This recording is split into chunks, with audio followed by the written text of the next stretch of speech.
সৈফের হামলাকারী নন শরীফুল, ফিঙ্গারপ্রিন্ট রিপোর্টে চমকপ্রদ তথ্য। প্রশ্নের মুখে মুম্বাই পুলিশ। দ্রুত শরীফুলের বাবা আগেই দাবি করেছিলেন, সিসিটিভি ফুটেজে যাকে দেখা গিয়েছিল সেই ব্যক্তির সঙ্গে শরীফুলের চেহারার মিল নেই। শরীফুল ইসলাম শেহজাদ কি আদৌ সইফ আলী খানের হামলাকারী? বড়সড় প্রশ্ন উঠে গেল ফিঙ্গারপ্রিন্ট রিপোর্টে।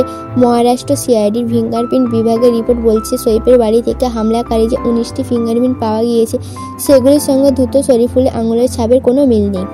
মুম্বাই পুলিশ সইফ আলী খানের বাড়ি থেকে সম্ভাব্য হামলাকারীর 19টি ফিঙ্গারপ্রিন্ট নমুনা সংগ্রহ করে।